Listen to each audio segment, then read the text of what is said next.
Graça e paz, igreja. Feche seus olhos por um minuto. Pai, nós colocamos diante de Ti, Senhor, a palavra dessa manhã. Pedimos, Senhor, que ela venha ministrar os nossos corações e abrir os olhos do nosso entendimento. Eu te peço, Senhor, envia os Teus anjos, Senhor, guerreiros a este lugar. Guerreia, Senhor, a nossa guerra.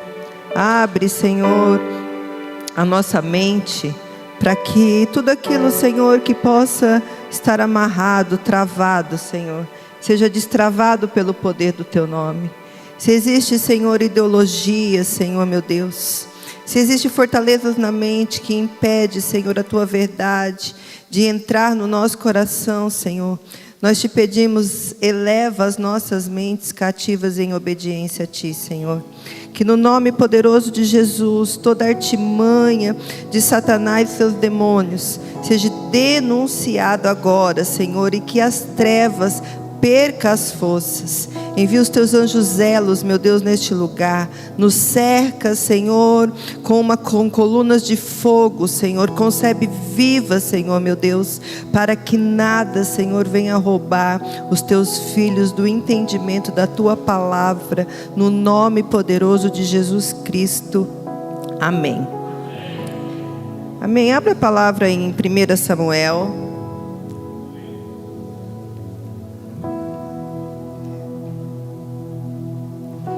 1 Samuel. Gente, quem já assistiu a série Reis aqui? Assistiram inteira? Os 399 capítulos? É por aí, viu, gente? Porque é 11 temporadas, né? É 11 temporadas, é enorme.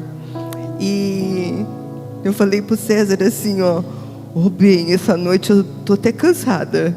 Porque eu estava lá no campo de guerra lá dos filisteus com os hebreus lá. Foi uma guerra danada lá. Mas Deus venceu. Amém? 1 Samuel 7, capítulo 12. Eu indico, viu? Se você ainda não assistiu, né? Assista. É melhor do que... Quais que é as séries aí da Netflix do momento aí? Não? Qual que é, gente? Para mim saber que vocês estão assistindo aí. É muito top, porque assim, eu não sei, né?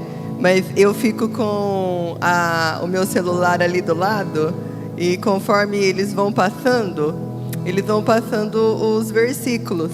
E aí eu vou lá abrindo nos versículos, né? E não foge da palavra. Lógico que tem as histórias paralelas, né? Que tem que ter uma historinha. E ninguém diz que aquelas historinhas são reais, mas também que não aconteceram, porque a vida do cotidiano, do dia a dia acontece, né? Mas assim, quando eles falam de palavra, eles são fiéis na palavra. E é muito top de você ter ali a palavra visualizada. Você vê o que está acontecendo, né? Uma coisa é você mergulhar aqui, sua imaginação vai. Outra coisa é você ver ali o que realmente está acontecendo, né? 1 Samuel 7,12 diz assim: Então tomou Samuel uma pedra e a pôs entre Mispa e Sem, e chamou-lhe Ebenezer, e disse: Até aqui nos ajudou o Senhor. Agora vamos lá para Efésios capítulo 6. Antes de ir para Efésios, vamos passar ali por Mateus. Vamos ali, Mateus capítulo 12. Lá no finalzinho, vamos ler ali do 39 para frente.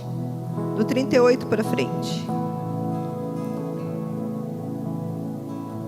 A palavra diz assim, ó: Então alguns dos escribas e dos fariseus tomaram a palavra dizendo: Mestre, quiséramos ver da tua parte algum sinal. Mas ele respondeu e disse: geração má e adúltera, pede um sinal, porém não lhe se dará outro sinal senão o de profeta Jonas. Pois como Jonas esteve 3 dias e 3 noites no ventre da baleia, assim estará o Filho do Homem 3 dias e 3 noites no seio da terra.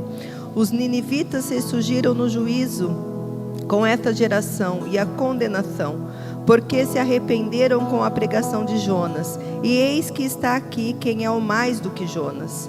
A rainha do meio-dia se levantará no dia do juízo com esta geração e a condenará, porque veio dos confins da terra para ouvir a sabedoria de Salomão. E eis que está aqui quem é o maior do Salomão. Quem que está falando isso, gente? Ele está dizendo que ele é maior que Jonas, ele é maior que Salomão. Quem está falando? Jesus. E quando o espírito imundo tem saído do homem, anda por lugares áridos, buscando repouso e não encontra. Fixa essa parte. E quando o espírito imundo tem saído do homem, anda por lugares áridos, buscando repouso e não encontra. Então diz: voltarei para minha casa de onde saí. E voltando, acha-a desocupada, varrida e adornada. Então vai e leva consigo outros 7 espíritos piores do que ele, e entrando habitam ali, e são os últimos atos deste homem piores do que os primeiros. Assim acontecerá também a esta geração má. Lá agora em Efésios 6.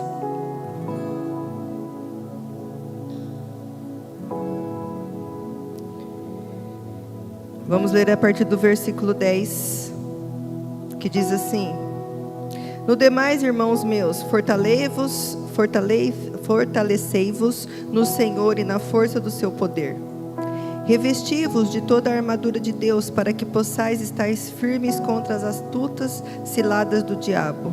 Porque não temos que lutar contra a carne e o sangue, mas sim contra os principados, contra as potestades, contra os príncipes das trevas destes séculos, contra as hostes espirituais da maldade nos lugares celestiais. Portanto, tomai toda a armadura de Deus, para que possais resistir no dia mau, e havendo feito tudo, ficar firmes. Estai, pois, firmes, tendo cingidos os vossos lombos com a verdade, e vestida a couraça da justiça, e calçados os pés na preparação do evangelho da paz, tomando sobretudo o escudo da fé, com o qual podereis apagar todos os dardos inflamados do maligno. Tomai também o capacete da salvação e a espada do Espírito, que é a palavra de Deus, orando em todo o tempo, com toda a oração e súplica do Espírito, e vigiando nisto, com toda a perseverança e súplica por todos os santos, e por mim, para que me seja dada no abrir da minha boca a palavra com confiança, para fazer notório o ministério do Evangelho, pelo qual sou embaixador em cadeias, para que possa falar dele livremente, como me convém falar. Amém?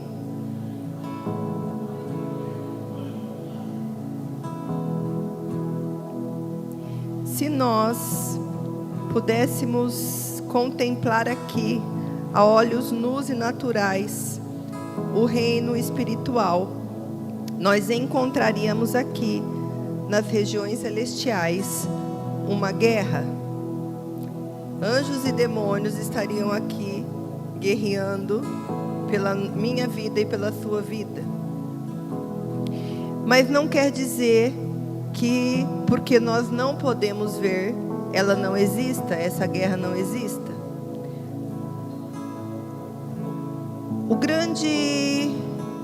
A grande questão, disso é como nós nos posicionamos diante disso. Essa é uma verdade, ela precisa ser levada em consideração. E ela exige de nós um posicionamento. Um posicionamento, fala assim para o seu irmão, um posicionamento espiritual e não natural. Porque as guerras espirituais, elas são lutadas e ganhas espiritualmente. Amém? Nós não vamos vencer uma guerra espiritual lutando carnalmente, lutando naturalmente. Nós precisamos entender que aquilo que nós estamos enfrentando é algo espiritual. Então, nós lutaremos de forma espiritual. E quem está à frente da batalha? O nosso Senhor Jesus. o Senhor dos exércitos, o Deus forte, o valente de guerra, o poderoso, aquele que não perde nunca, aquele que sabe todas as coisas, aquele que nos dá a estratégia correta e a arma correta para lutar a guerra a qual Ele sabe que eu e você vamos enfrentar. Amém? Quando nós olhamos para este texto que nós lemos em 1 Samuel, Israel está vindo ali de um tempo que eles se corromperam, né? Samuel, ele é levantado na casa de Eli, onde Ofni e Finéias, eles começam ali a prevaricar, né, com as coisas do Senhor. Eles contaminam o templo, eles abandonam os estatutos perpétuos, eles começam então a adorar outros ídolos, eles começam ali a profanar o nome do Senhor. E quando eles acham que Deus está com eles, Deus já não está mais com eles há muito tempo. E a palavra diz assim, que quando eles vão para a guerra contra os filisteus, eles levam a Arca da Aliança, porque a Arca naquele tempo representa a presença de Deus.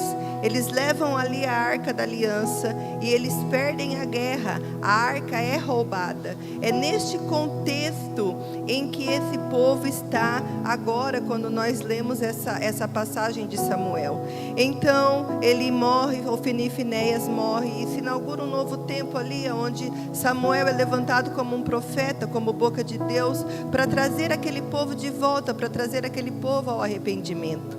E quando eles começam então a ouvir Samuel, fala assim para o seu irmão: quando nós ouvimos a voz de Deus, a primeira coisa que nós deixamos é o pecado.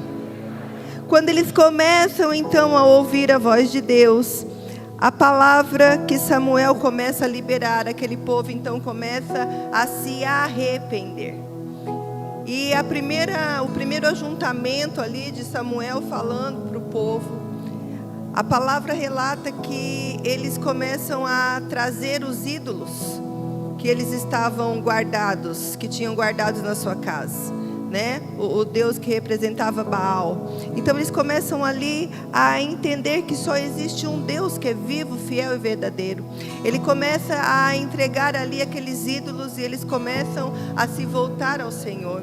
No segundo ajuntamento de Samuel tem um número maior, e um deles pega um jarro de água, né? E eles, lembrando que eles estavam no deserto, e água era algo precioso, ele pega aquele jarro de água e ele derrama aquela água sobre a terra, e ele diz: assim como essa água está sendo derramada, assim eu derramarei o meu coração diante de ti. Todos que estão ali começam então a derramar as águas dos odres e começam a se voltar a Deus, a se voltar verdadeiramente a Deus, se arrependendo dos seus maus caminhos, entregando o seu caminho ao Senhor novamente e voltando a confiar em Deus. E quando essa guerra, quando os filisteus eles vêm contra Israel, e este povo ele já está arrependido, ele já está voltado ao Senhor, a palavra diz, se você pegar um pouquinho aí acima do que nós lemos, a palavra diz que eles descem para o campo de batalha, e que Samuel ele fica na intercessão. Ele sacrifica uma cabrita de mama, né? Ele coloca ali sobre o holocausto, e enquanto ele está fazendo isso, enquanto ele está dedicando sacrifícios ao Senhor, e enquanto ele está orando, lá no campo de batalha, o Senhor está guerreando a guerra daquele povo. A palavra diz assim, que quando o inimigo chega frente ao exército de Israel, trovões começam a ser desprendidos do céu e confunde o inimigo. Muitos caem ali por causa do agir do Senhor. Muitos saem correndo amedrontados, permitindo assim que Israel possa correr atrás deles, fazendo com que aquele exército perca a guerra, e as terras que antes tomada por causa de um povo afastado de Deus, agora eles são retomadas pelo poder do próprio Deus, que volta então a chamar aquele povo de seu. Por quê? Porque aquele povo passou a chamar o seu Deus de seu Deus. Meu Deus, poderoso Deus, eterno Deus, único Deus. E quando nós lemos essa palavra, Samuel, depois que tudo acaba, Samuel pega uma pedra e ele coloca essa pedra entre uma cidade e outra, dizendo assim, que sirva essa pedra por memorial da nossa vitória, porque Ebenezer, até aqui nos sustentou o Senhor. E nós conhecemos a história, né? O povo fica um tempo na presença e logo se corrompe novamente.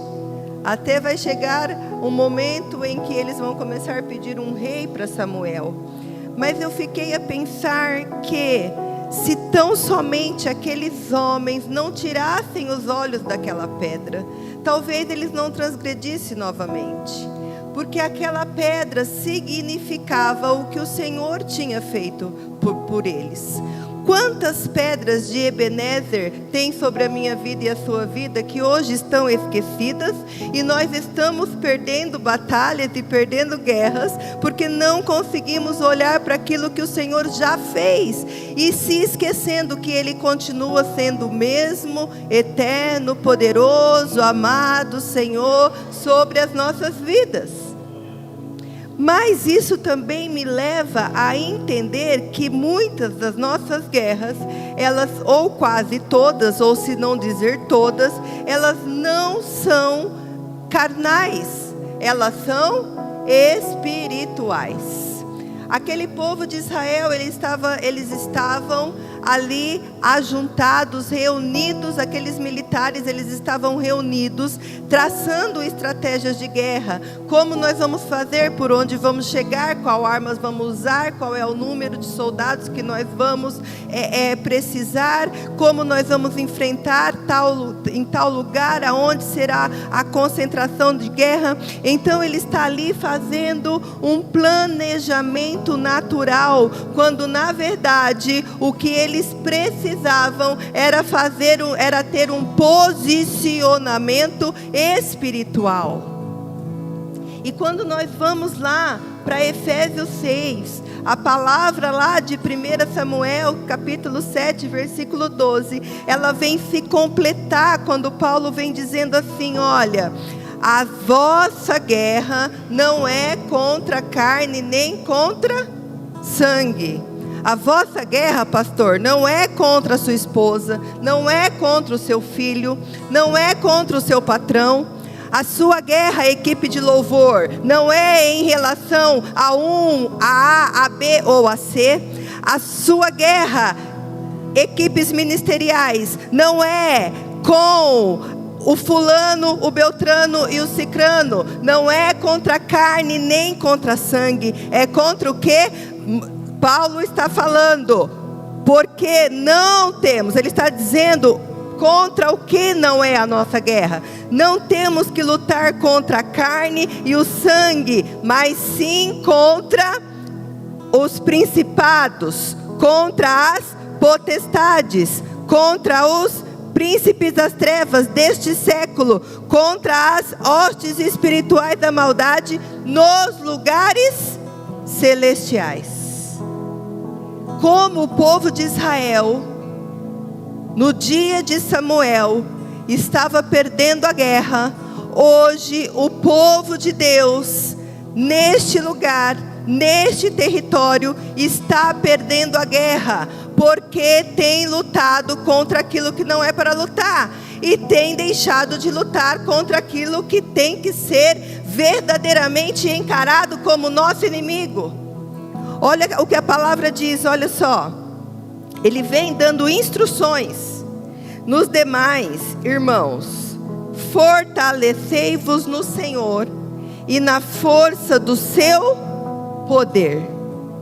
Revesti-vos de toda a armadura de Deus, para que possais estar firmes contra as astutas ciladas do diabo. Ele está dizendo assim: vai ter ciladas do diabo. Ele não está dizendo talvez tenha. Ele está dizendo para que possais estar firmes contra as astutas ciladas do diabo. Essa palavra aqui, queridos, ciladas, no grego, ela quer dizer epitadema, que quer dizer estratagema. Você sabe o que é isso? Satanás tem uma estratégia específica para agir em cada vida.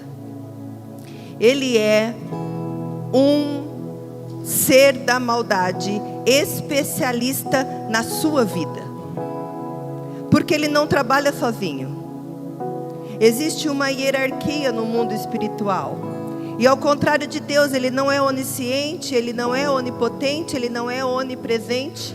Esses atributos são únicos do Senhor, mas o reino das trevas é tão organizado que existe legiões de demônios que se comunicam entre si, capazes de fazer você acreditar que o poder das trevas é poder de luz sobre a sua vida. Eu vou te dar um exemplo. Quando Moisés vai até Faraó e ele coloca o cajado, e o cajado dele se transforma em cobra, sim ou não?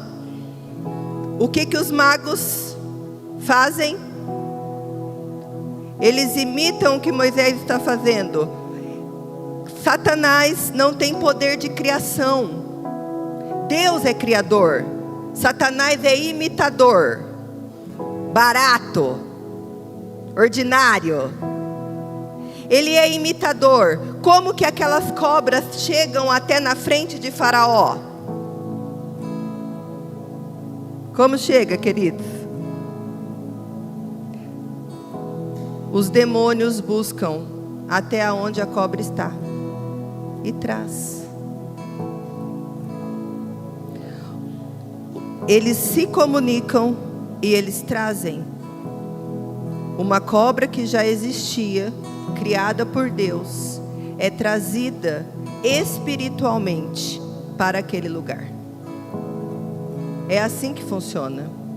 Quando você nasce, agora prestem atenção, pais e mães, a importância de apresentar os teus filhos no altar do Senhor. Quando apresentamos os nossos filhos no altar do Senhor, um anjo é disponibilizado para cuidar deles. Porque quando nascemos, um demônio é disponibilizado para cuidar da nossa vida. Por que que quando as pessoas morrem, elas vão lá para aqueles...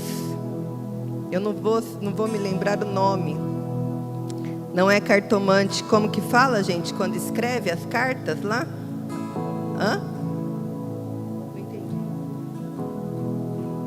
Lipografia? Psicografia? Psicografia. Olha, minha mãe falou comigo, era a letra dela. Por quê que era a letra dela? Porque o demônio que acompanhou ela a vida inteira sabe como ela escrevia. E agora está muito fácil de te enganar. Porque o reino das trevas, ele é organizado. Existe hierarquias, existe organização e existe muito mais prudência do que no reino da luz. Porque se nós entendêssemos quem nós somos, um dia Jesus caminhando, ele olha para os seus discípulos e diz: quem dizes que eu sou? Ah, Senhor, um diz que o Senhor é profeta, outro diz que o Senhor é Jeremias, outro diz que o Senhor é João Batista. E vocês? Quem vocês dizem que eu sou? Tu és o Cristo, o Filho do Deus vivo. Ah, Pedro, não foste carne que te revelaste esta resposta, mas o Espírito do meu Pai. E por causa disso, eu vou te dizer, sobre esta rocha, sobre esta rocha, sobre a revelação de Pedro, sobre esta rocha, eu edificarei a minha igreja, e as portas do inferno não prevalecerão contra ela. E continua-se: e aquilo que ligares na terra será ligado no céu, e aquilo que desligares na terra será desligado no céu. O Senhor Jesus está dizendo assim, ó: vos deixarei uma chave, que com entendimento, unidade e fé, vocês movimentarão o reino espiritual, e as obras do diabo serão desfeitas, e as potestades, principados, príncipes deste mundo, hostes do maligno, da maldade, espírito das maldades, não terão poder contra a igreja, não terão poder contra a tua casa, não terão poder contra a tua vida, não terão poder contra o teu físico, o teu emocional e o teu espiritual. É isso que a palavra está dizendo a nosso respeito. Mas Paulo continua. Ele diz assim, olha: as ciladas do diabo. Então, existe ciladas, existe estratégias, existe preparação de camas para você cair. Existe um enlaço de Satanás para te seduzir e para fazer com que você seja roubado. Ele vai agir exatamente na fraqueza de cada um. Porque não temos que lutar contra a carne, mas sim contra principados. Aonde, queridos, principados agem? Principados, governos, lá na casa legislativa, executiva, lá no presidente da república, é lá que os principados estão agindo. Quando as leis são aprovadas, pode abortar, pode fumar maconha, homem pode usar banheiro de mulher, mulher pode usar banheiro de homem. Agora você escolhe o que você quer ser. O que é isso? Principados, mente de trevas, agindo, oprimindo, enganando, potestades. Um pouco mais abaixo, aqui, cidade de Leme, lá na casa do Claudemir Borges, porque ele é o chefe do executivo dessa cidade. É lá que ele está agindo. Os príncipes das trevas deste século está agindo aonde? Lá na minha casa. As hostes espirituais da maldade está agindo aonde? Lá na minha casa. E quem tem o poder de colocar ele para fora? Quem tem o poder de neutralizar? Quem tem o poder de mandar ele embora? A igreja. Ajustada, alinhada, conhecedora da verdade, revestida de poder. Mas não para por aí, porque ele diz assim, olha: portanto, tomai toda a armadura de Deus, para que possais resistir no dia mau, e havendo feito tudo isso, ficar firmes. Ele está dizendo assim, olha, depois que você se fortalecer no Senhor, depois que você se revestir de poder, depois que você entender que Satanás, ele faz umas ciladas aí contra a tua vida, você resiste o dia mau, porque ele vai chegar. E depois que você resistir o dia mau, depois que você fizer tudo isso, a ordem é para você ficar o quê? É para você ficar firme. Sabe por que você tem que ficar firme, meu irmão e minha irmã? Por causa daquilo que nós lemos lá em Mateus 13.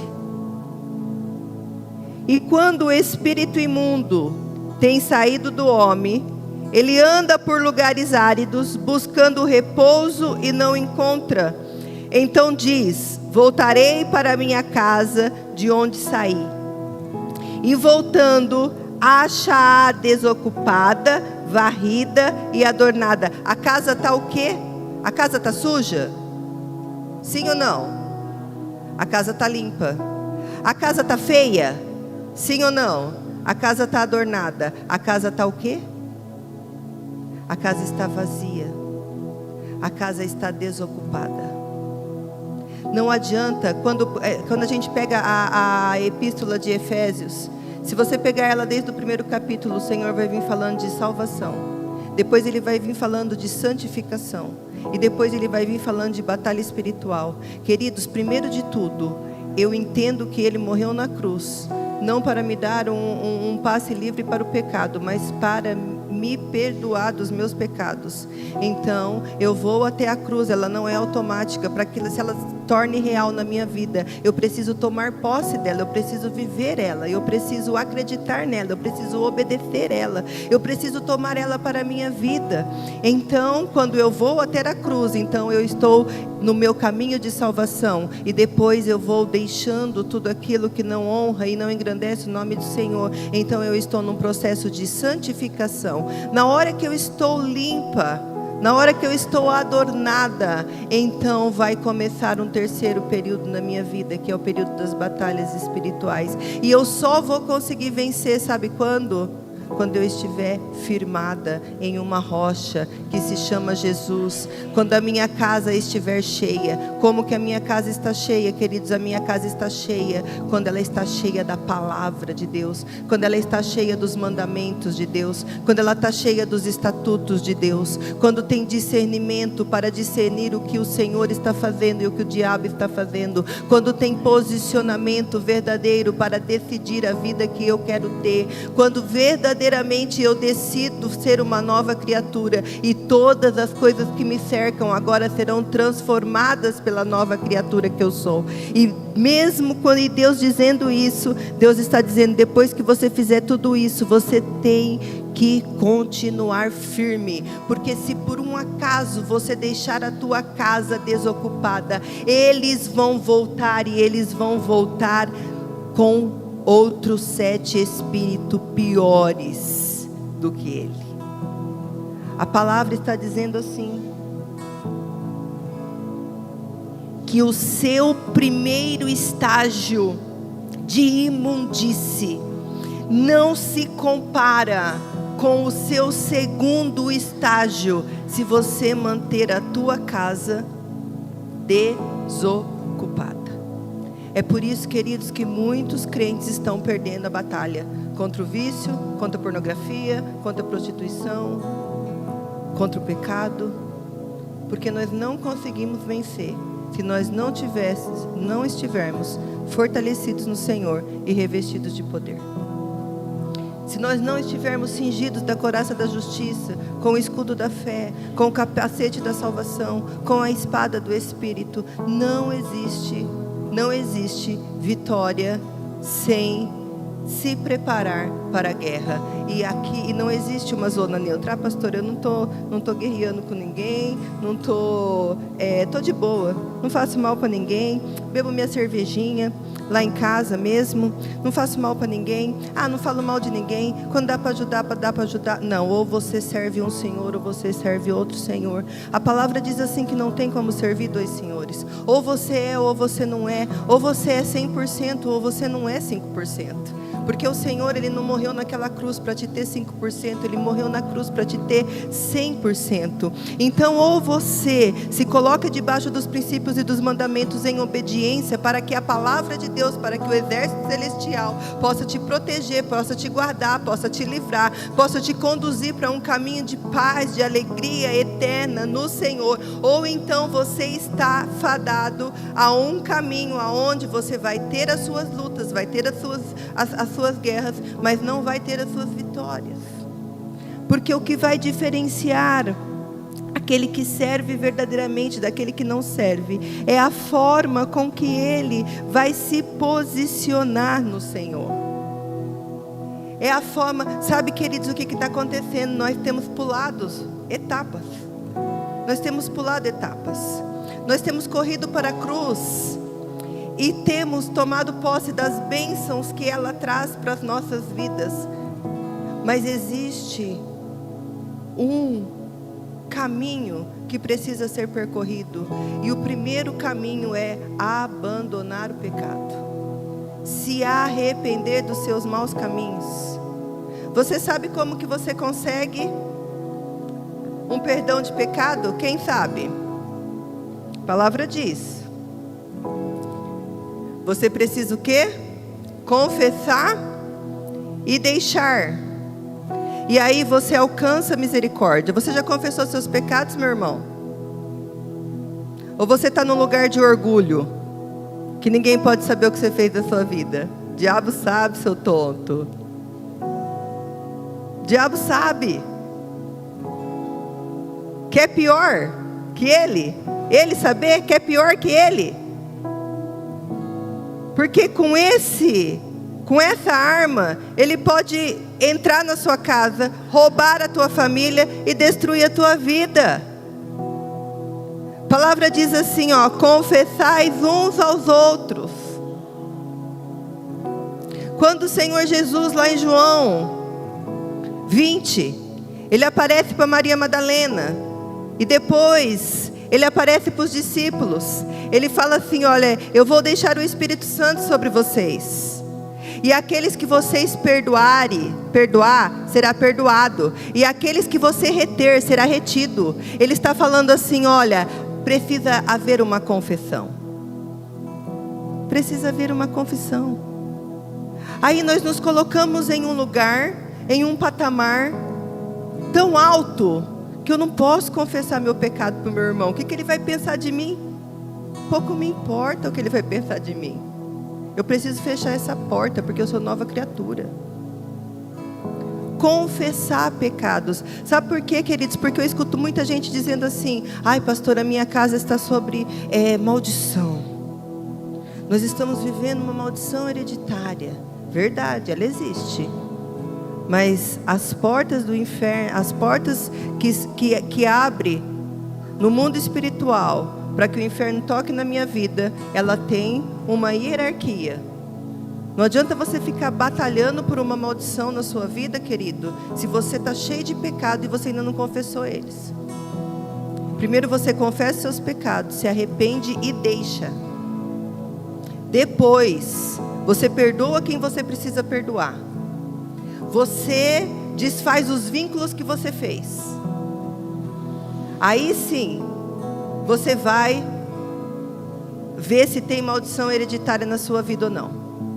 E elas são reais, elas existem, e elas não foram consumadas na cruz. Porque maldição não é do capeta, maldição é de Deus. Colocarei sobre você a bênção e a maldição. Não é do capeta, é do Senhor. É Ele que amaldiçoou. Lá em Noé, quando os filhos de Noé vê o Noé peladão lá porque bebeu, o que ele fala? Noé fala, maldito seja Canaã. Sim ou não? Maldito seja Canaã. Mas Canaã estava ali? Canaã era quem? Canaã era filho de Cã. Então existe maldição hereditária sim. E lá em Apocalipse está dizendo que ela só vai acabar quando houver a consumação dos séculos. Então a cruz levou sobre si as nossas enfermidades, iniquidades, as nossas maldições. Mas eu preciso ir até ela. Assim como o meu pecado, Ele levou sobre si todos os meus pecados. Mas eu preciso reconhecer que Ele levou todos os meus pecados e me arrepender deles. Porque não é automático.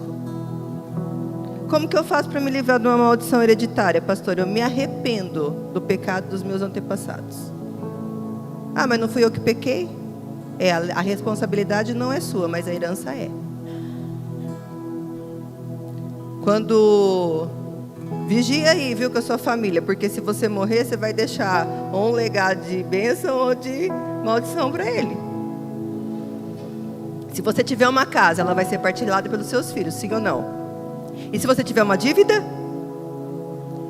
E por que maldição não existe? Por que a maldição hereditária não existe? É herança. É herança. E a palavra lá nos 10 mandamentos diz isso. Que o Senhor visita a iniquidade do filho até a 3ª e 4ª geração. E visita os filhos em bênção até quantas gerações, queridos? Até 1000 gerações. Ah, essa eu quero. A de 1000 gerações eu quero. Pode abençoar. Mas e a 3ª e 4ª? Quando Daniel ele passa 70 anos lá, cativeiro, na Babilônia. Entra rei, sai rei, entra rei, sai rei. Sim ou não? Quando que ele é livre? E ele era santo. Quem falar para mim que Daniel não era santo? Era santo? Sim ou não? Era santo. Porque não se contaminou com as iguarias do rei. Não deixou as coisas, os banquetes do palácio encher os olhos dele. Não se contaminou pela posição que ele estava. Então ele estava em santidade. Adiantou ele estar em santidade para a maldição não alcançar ele? Sim ou não? Gente, está pesado? Está pesado? Mas vai sair leve, em nome de Jesus. Conhecereis a verdade vos libertará. Meu povo perece por falta de conhecimento. Quando ele vai ler as escrituras, quando ele descobre, pelo amor de Deus, eu aqui comendo legume, e o problema está aqui, ó, meu pai pecou. Aí lá em Daniel 9 ele vai se arrepender dos pecados dos pais. Naquele momento ele ganha libertação. Então, queridos, eu preciso saber como que é o mundo espiritual. Sabe por quê? Porque eu entro de qualquer jeito e eu levo uma surra do diabo. Eu levo uma surra do diabo. Ele não tem poder sobre a minha vida se eu estiver firmada na verdade. Ele não pode me tocar. Ele não pode destruir. Se eu estiver debaixo de obediência, ele não pode tocar em mim. Olha só, olha isso. Deixa eu ver se eu acho. Eu marquei tanto texto aqui. Deixa eu ver se eu acho. Olha.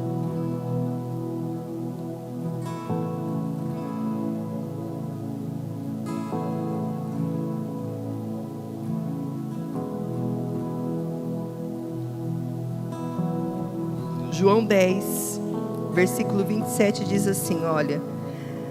Quem está falando é Jesus. As minhas ovelhas, elas ouvem a minha voz, e eu conheço-as, e elas me seguem. E dou-lhes a vida eterna, e nunca perecerão. E ninguém, presta atenção, ninguém as arrebatará da minha mão. Meu Pai que me as deu é maior do que todos, e ninguém pode arrebatá-las da mão do meu Pai. O Senhor está dizendo assim, olha, pode ter guerra, pode ter batalha, pode estar difícil, pode estar pesado, mas uma coisa é certa, você é meu, e essa vitória já está garantida pelo poder do nome que há em Jesus. A batalha pode existir, mas a vitória é do povo de Deus. Qual povo? Que chama o Senhor pelo seu nome. Queridos, isso é poderoso demais. Isso é grandioso demais. Entender que não importa o que nós vamos passar ou estamos passando, existe umas mãos que nos segura, que nos fortalece, que nos sustenta e que nos cerca. É motivo suficiente, sabe para quê? Para continuarmos firmes, para abandonar o pecado, para fazer aquilo que preciso for fazer. E de tempo em tempo, e de guerra em guerra, e levantando pedras como memoriais da nossa vitória em Deus. Até, queridos, que a vitória maior chegue. Qual é essa vitória, pastor? Quando ele chegar. Falei para o César hoje. Falei, vamos lá, bem, para o culto. Porque ele ainda não veio. Mas quando ele chegar, quando eu olhar nos olhos dele, e quando ele me chamar pelo meu nome, então eu vou falar, eu venci. E enquanto esse dia não chegar, ele está comigo. Ele está comigo. Ele está comigo aonde? Em todos os lugares, em todas as circunstâncias, em todas as batalhas, em todas as situações. Mas entender que Jesus, Ele pagou um preço de cruz por mim e por você, é se colocar em obediência para que nós possamos ser a extensão dele sobre a terra. Se essas portas, queridos, não estiver fechadas, Satanás, ele tem poder para tocar na minha vida. Mas se elas estiverem fechadas, então ele pode até investir, mas ele se levanta para cair. Ele se levanta para cair.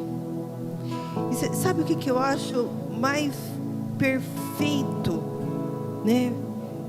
O que eu acho mais perfeito é que Deus, Ele permite algumas situações na nossa vida que a gente não está entendendo nada, mas quando a gente vai ver, aquela permissão nos tornou exatamente o que Deus queria que nós fôssemos.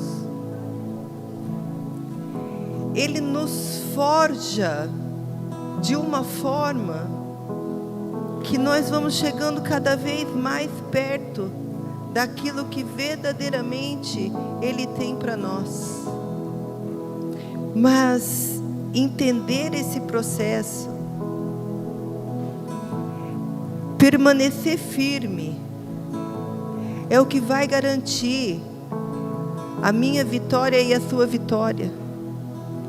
Tem muita gente se perdendo no meio do caminho, porque não está entendendo o que o Senhor está fazendo, não está permitindo que o Senhor faça, não está entregando verdadeiramente.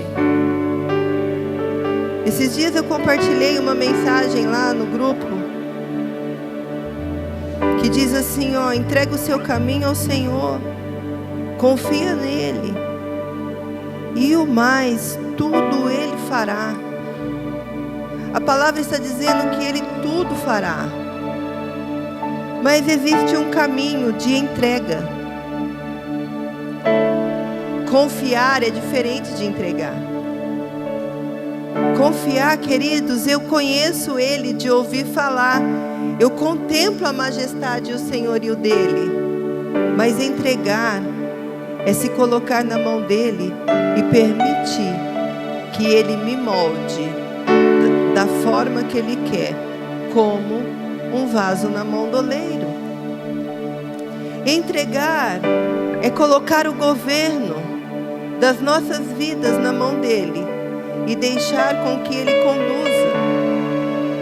E muitas vezes a condução do Senhor vai nos levar a lugares de contrariedade da nossa alma, porque aquilo que eu quero fazer, isso eu não faço, e aquilo que eu não quero, isso eu faço. Isso é entregar. Isso é confiar verdadeiramente. E é mais do que isso, sabe, queridos? É mais do que isso. Quando existe esse fortalecimento que Paulo diz, e Paulo tem propriedade para falar, um homem que eu falo que Paulo sofreu porque Jesus disse que ele ia sofrer. Jesus disse: vai lá, Ananias, coloca a mão sobre a cabeça dele, ele vai ser curado da cegueira, ele vai ser cheio do Espírito Santo, porque aprouve a mim fazer ele sofrer por amor do meu nome. Este era o propósito de vida de Paulo. E aí eu pergunto para você, ele cumpriu esse propósito com excelência? Ele teve em sua vida Ebenezer? Ele teve Ebenezeres na sua vida? E o seu propósito de vida qual é? Será que hoje, se o Senhor decidisse te recolher, você teria cumprido o seu propósito de vida com graça e excelência, como Paulo o fez? Mas de uma coisa eu tenho certeza, eu não sei se você está cumprindo com excelência ou não, mas se eu parar para perguntar para você, você vai ter muitos Ebenezeres para falar para mim, sim ou não? Então, queridos, trazei à memória aquilo que nos dá esperança. Olhais firmes para o alvo, que é Cristo Jesus, e permanecemos firmes na nossa soberana vocação, para que verdadeiramente nós possamos, com graça, chegar e receber a coroa da vida, com pedras de vitória. E Paulo diz assim: olha, eu vou dar um caminho para você. Se revista. Se revista das armaduras de Deus. Coloque sobre a sua cabeça o capacete da salvação. Queridos, em nome de Jesus, Efésios 6 não é um jargão. Efésios 6 não é um voodoo. Tem crente que usa Efésios 6 e Salmo 91 como um voodoo, como um amuleto. Não é um amuleto, não. É uma verdade que precisa ser estabelecida dentro de nós.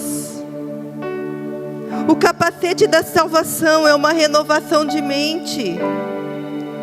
Eu penso agora na minha salvação, eu tenho um propósito, eu tenho um objetivo, eu tenho um foco. E se no percorrer desse caminho, até eu chegar lá, na consumação da minha salvação, num reino onde não haverá choro, aonde não haverá dor, aonde não haverá ranger de dentes, se eu cumprir este propósito e chegar lá salvo, e se nesse caminho eu tiver os meus filhos comigo, meu marido comigo, um trabalho bem sucedido, então glória a Deus, aleluia, é um acrescentar, mas não é o principal. O capacete da salvação é sobre eu ganhei de graça. Não foi por mérito e nem por merecimento. Foi de graça, foi por graça abundante. Porque se não fosse pela graça abundante, então eu não teria. A couraça da justiça não é a justiça própria, meu irmão. É a justiça de Deus. Qual é a justiça de Deus? Senhor, eu perdoo, perdoa eles porque não sabem o que faz. Essa é a justiça de Deus. Da outra face quando uma é atingida. Essa é a justiça de Deus. Porque quando eu me coloco nessa justiça, então eu sou justificado por Ele. O cinto da verdade, eu não vivo mais pelo que a minha carne governa, pelo que o mundo governa. Eu não sou mais marionete na mão de Satanás. Vem aqui, pastora, faça favor. Queridos, é real. É real. Vira para lá. É real. A pastora Josi, eu vou dar um exemplo de algo que ela já venceu. Eu sou o diabo. Pastora não, Josi, vai lá beber um golinho. A 51 é melhor. Ó, seus amigos tá lá. Filha, você é a minha pastora. Não vai não. Eu tenho planos para você. Eu tenho propósitos para você. Queridos, todos os dias nós estamos fazendo, obrigada pastora, todos os dias nós estamos fazendo essa escolha. É real isso que eu fiz aqui. É real isso. Por que você acha que quando você soltou aquele palavrão, quando você brigou com seu esposo, quando você brigou com a sua esposa, por que vem uma vozinha e fala assim: você não deveria ter feito? Tem mais paciência, porque existe uma militância, queridos. Essa é a verdade, esse é o cinto da verdade. Existe um escudo da fé que me impede de entrar no meu coração os dardos inflamados. Pastor Rafael, você não presta para nada. O meu Deus diz que eu sou filho. Pastor César, você é um perdedor. O meu Deus diz que eu sou mais que vencedor. É o escudo da fé. E a espada do Espírito, que é a palavra viva e eficaz do nosso Deus. Qual é o sapato que eu calço, queridos? O sapato do Evangelho da Paz. É aquele que eu vou levar a salvação, é aquele que eu vou levar a transformação, é aonde eu vou representar o Cristo. É dessa forma que nós vencemos as nossas guerras. Que no nome poderoso de Jesus, você seja nessa manhã revestido de poder, e que você saia daqui com as armaduras, empunhados das armaduras de Efésios 6, queridos, para dentro da tua casa, para dentro da tua família, para dentro do teu negócio, para a sua vida, para o seu ministério, no nome poderoso de Jesus. Se coloque de pé e comece a falar com Deus.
Acabo cometendo em meu ser, militam carne e espírito em uma guerra infindável, a qual eu não me rendo, pois meu corpo já foi vendido como escravo, e não existe bem nenhum em mim, apenas o pecado. Mas eu sei que no tocante ao meu interior tenho prazer na sua lei. Tu és o meu amador, então liberta-me de mim. Eu quero ser a sua casa. Se você estiver aqui, eu sei, eu venço o pecado.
Eu quero ser a sua casa. Se você estiver aqui, eu venço o pecado. Então enche-me de ti, até que, pois estou em tua presença.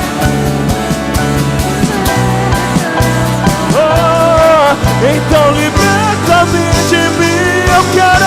Eu quero ser a sua casa. Se você estiver aqui, eu venço o pecado. Então enche-me de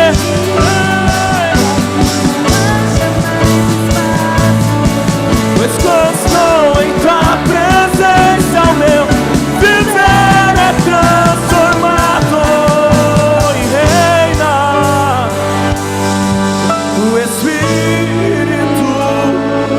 Sobre a carne,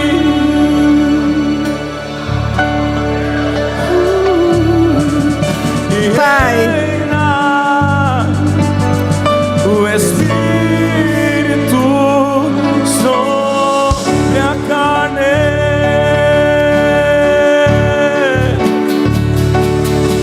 e reina o Espírito.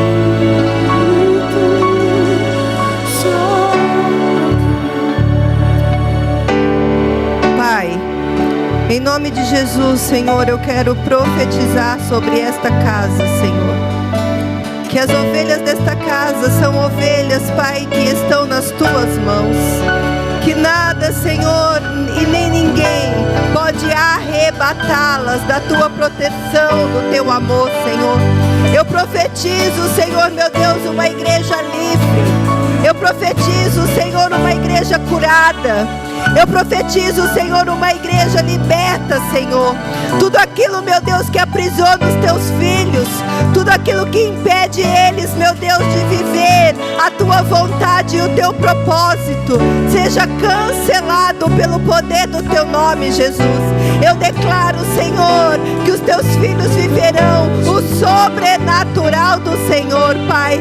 Assim como a tua palavra determina que haja liberdade no físico, que haja liberdade na alma, que haja liberdade no espírito, Senhor, para colocar as mãos, meu Deus, e os enfermos ser curados, para colocar as mãos, Senhor, e os cativos ser libertos, para colocar as mãos, Senhor, e aqueles que estão, Senhor, aprisionados em cadeias, ser, Senhor, livres como eles, Pai, em nome de Jesus. Eu declaro, Senhor, uma igreja curada, uma igreja liberta, uma igreja, Senhor, alinhada e posicionada com aquilo, Senhor, que o céu está declarando.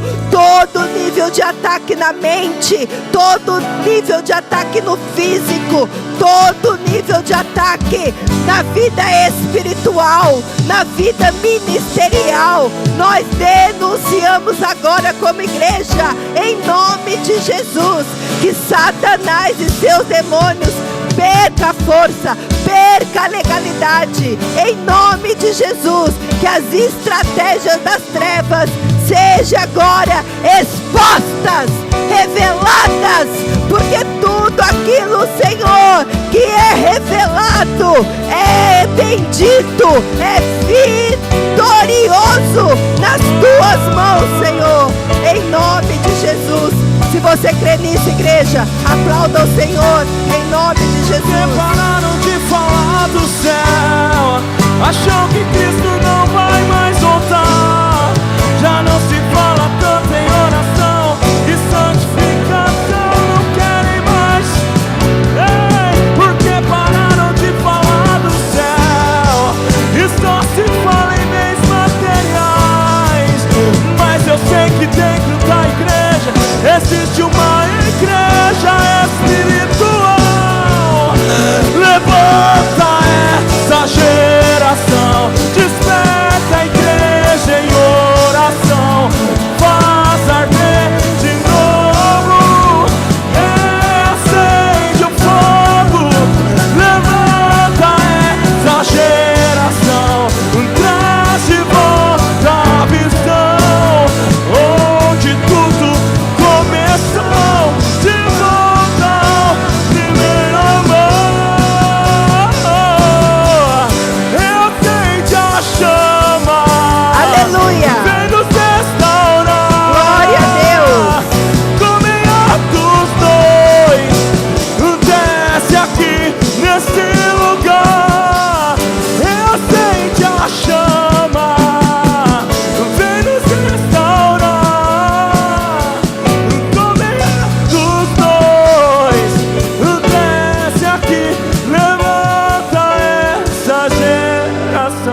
Queridos, existe alguém aqui nessa manhã que ainda não reconheceu Jesus como Senhor e Salvador da sua vida e deseja fazer nessa manhã uma confissão de fé, declarando que Ele é o seu Senhor e o seu Salvador? Existe alguém aqui no nosso meio?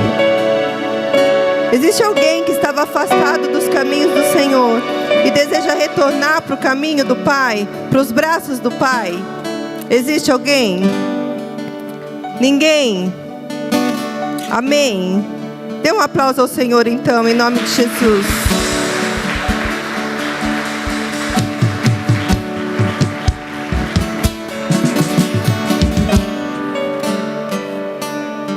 Queridos, enquanto você está aprisionado, tentado, seduzido pelas trevas, o céu perde. Porque você é o embaixador de Cristo sobre essa terra. Quando as trevas conseguem te envolver, então o céu não consegue te usar. Quando as trevas te seduzem, então o céu não pode contar com você. O desejo de Deus para mim e para você, queridos, é que por onde nós passamos, haja cura, libertação e salvação. Aonde nós colocamos a planta dos nossos pés, haja território conquistado.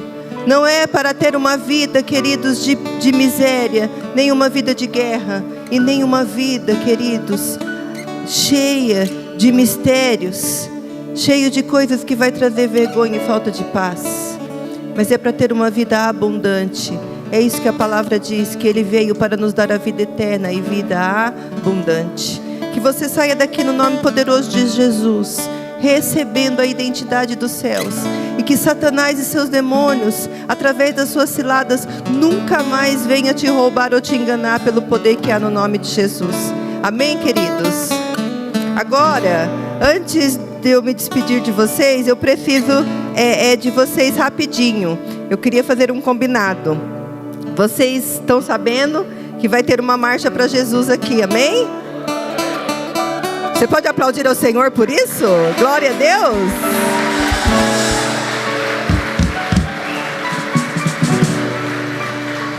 Isso é uma conquista histórica para a cidade de Leme. E todos aqueles que reconhecem Jesus como Senhor e Salvador precisam se alegrar. Porque nós teremos a oportunidade de declarar que essa cidade é do Senhor Jesus.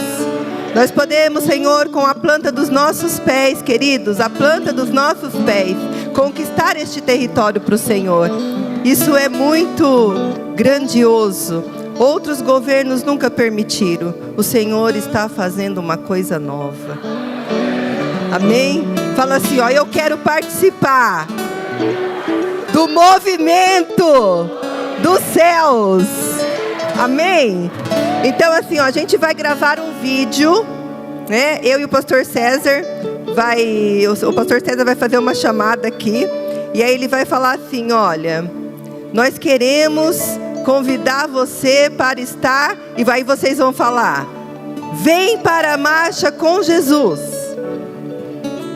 Vamos ensaiar? Como que vocês vão falar? Nossa, que lindo! Vem. Ó, pode fazer igual o ensaio que ficou lindo. Faz assim com a mãozinha, tá? Assim, depois... Graça e paz, povo que vai morar no céu. Bom dia a todos. Uma igreja governada, uma cidade governada pelos céus. É uma igreja onde não vai existir boca de fumo, não vai existir prostituição, não vai existir lugares para bebedice, mas vai existir um governo feito pelos céus.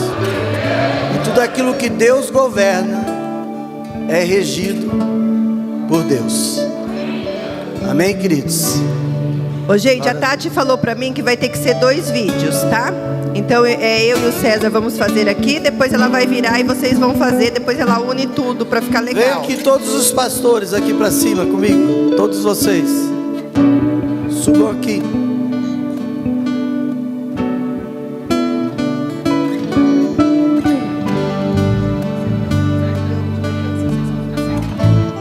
Tá bom.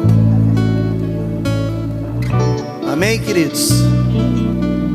Não sei se você entende, mas esse movimento que nós vamos fazer no dia 6 agora de junho vai ser algo espiritual para essa cidade, verdadeiramente o novo. Glória a Deus. Pronto, filha?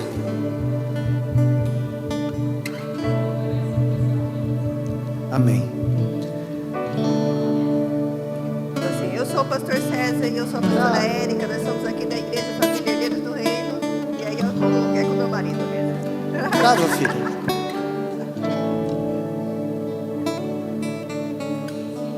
Shalom, povo dos céus. Aqui é o pastor César da Família Herdeiros do Reino. Eu com os pastores dessa igreja estamos aqui convidando você para a nossa caminhada para Jesus. Não deixe de estar conosco, em nome de Jesus.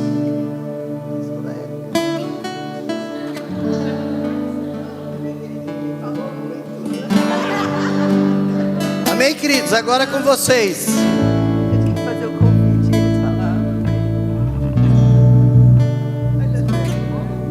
Convido vocês, Igreja Família Herdeiros do Reino, para estar conosco no dia 6 de junho, para a nossa marcha para Jesus. E você é aquele que faz uma voz profética sobre essa cidade, aonde quer que você esteja.